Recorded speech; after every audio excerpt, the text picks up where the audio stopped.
Iran inasema kwamba mataifa magharibi yamekuwa yakitoa vitisho dhidi ya Iran, lakini pia yamekuwa yakishabikia dhidi ya Israel kufanya mashambulizi katika vinu vyake vya nyuklia, lakini pia ikionya dhidi ya unyonyaji unaofanywa na mataifa hayo katika ripoti za Umoja wa Mataifa kuhusu urutubishaji wa uranium wa taifa hilo.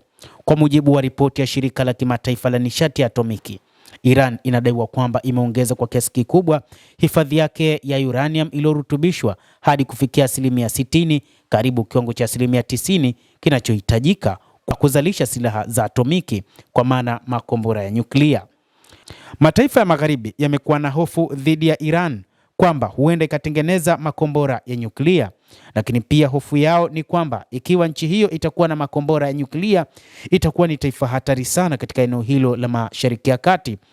Lakini pia Iran imesema siku ya leo Jumapili ya Juni mosi kwamba inayaonya mataifa hayo ya magharibi kwamba italipiza kisasi ikiwa mataifa hayo ya Ulaya yatatumia ripoti hizo za Umoja wa Mataifa kudai kuwa taifa hilo la Mashariki ya Kati limeongeza uzalishaji wa madini ya uranium iliyorutubishwa sana, na pia hawatasita kufanya maamuzi ya kufanya mashambulizi kwa yeyote ambaye ataamua kuishambulia taifa hilo kutokana na imani yao kwamba Iran inazalisha silaha za nyuklia. Kwa mujibu wa ripoti ya shirika la kimataifa la nishati atomiki, ni wazi Iran inadaiwa imerutubisha hadi 60% ya uranium.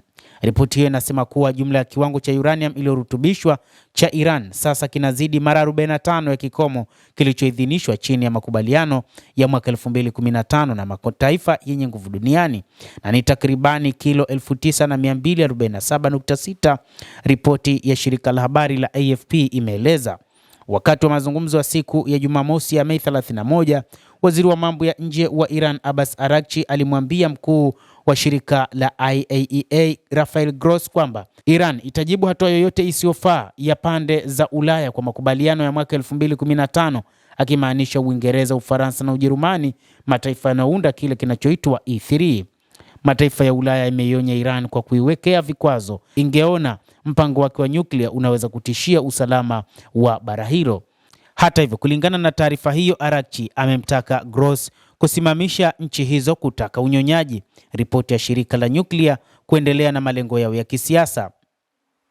Iran imekanusha madai kuwa inatafuta silaha za nyuklia na kusema kuwa inahitaji madini ya uranium kwa ajili ya uzalishaji wa nishati ya kiraia. Mazungumzo ya nyuklia kati ya Marekani na Iran siku ya Jumamosi ya Mei 31 yalithibitisha kupokea vipengele vya pendekezo la Marekani la uwezekano wa makubaliano ya nyuklia. Wakati huo huo, ikulu ya White House imetangaza kwamba Marekani ilituma pendekezo la kina kwa Teheran na kuongeza kuwa ni kwa maslahi bora ya Teheran kukubali. Hata hivyo, gazeti la New York Times limeripoti likinukuu vyanzo vinavyofahamu suala hilo kwamba lilielezewa kama msururu wa hoja badala ya rasimu kamili, likitoa wito kwa Iran kuacha kurutubisha madini ya uranium.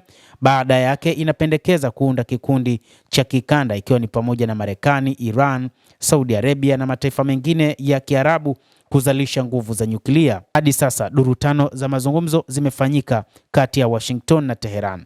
Endelea kutufuatilia mtazamaji, na usisahau kulike, kucomment, kadhalika na kusubscribe channel yetu hii. Utakuwa ukipata habari hizi kwa mapana hapa The World News. Naitwa Adam Hussein.